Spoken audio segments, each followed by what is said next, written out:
dealing with Team Dark, one must always keep an eye on the shadows, because you never know when you'll see the glint of a gemstone in the dark, and the greatest thief in the world will snap out and strike. Rouge has always been an interesting character.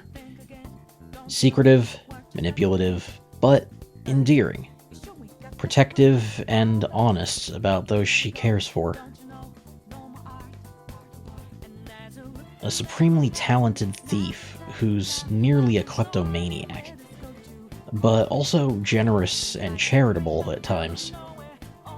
This constant back and forth between her two natures makes her a character that keeps you guessing, and has a myriad of ways she can develop. So, when it came to deciding on a Timeskip timeline for her, I had to focus on what's happened in recent titles chronologically that could influence her. In Shadow Generations, she grew significantly closer with her team, and Shadow in particular.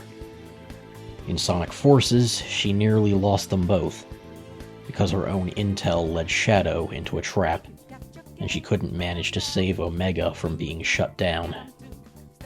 She carried on without her team for months, struggling with the results of her own decision, and having to fight the war without them. Their return emboldened her, but that loss and having to fight in the rebellion since would surely lead to her taking her role as a spy and her bond with Team Dark more seriously. To represent her bond with Team Dark, she'll be carrying a bit more tech on hand, a plethora of bombs and mines in her pouches, and some utility tech built into her bracelets. And she now wears Shadow's original Adventure 2 era ring to tie the bottom of her now long braided hair. As for the design of her outfit, we've had a lot of good looks for Rouge over the years to incorporate. Her classic look is still good, but a lot of people are fond of her hero's costume, the less saturated version made for Prime, and of course her more casual rider's outfit. I chose to combine elements of all three of them, using the main outfit as the base, and then add her love for gems by having her actually wear some, both built into some of her tech and armor, as well as wearing a pair of studs in each of her enormous bat ears. Rouge not wearing any parts of her considerably huge gemstone collection never really made sense to me, so changing that felt like the obvious move. But then there's the expansions to her skill set. With the combat focus coming to new games, I can see her expanding on her catalog of kicks, likely picking up mimicries of a few classics, including the repertoires of the likes of Chun-Li and Ken, most likely.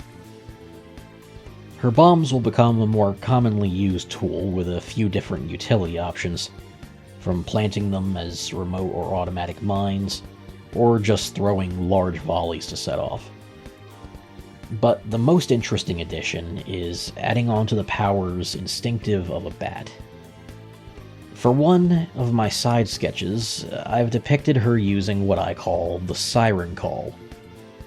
This supersonic song sets off a short-range directional EMP, shatters glass, and causes temporary neurological failures in organic targets, making them numb, dizzy, and rendering them temporarily deaf. In the top left corner, I depict her most interesting and dangerous theorized ability. She may be most likely some kind of fruit bat, but she's been hanging around Shadow, the ultimate life form, the entity on Earth sure to carry the most chaos energy on the average day. And exposure to that much is sure to cause some changes. As such, I would love to see her develop energy vampirism, sucking electricity, chaos energy, maybe even heat from targets she can grapple, converting it into more power for her Siren Call. Rouge has always been an excellent utility character, with a bright future, a wide yet specific skill set, and one of the most complex emotional profiles in the series. With how much more serious the story of the franchise has been getting again, it's sure to take her down some interesting paths that'll make her an even better character than she's already proven to be time and time again. This is the Envoy of Kairos, signing out. Thanks for watching, guys. Next time, we'll be witnessing the birth of a successor to the Titans, a Greek god already named after the symbol representing them.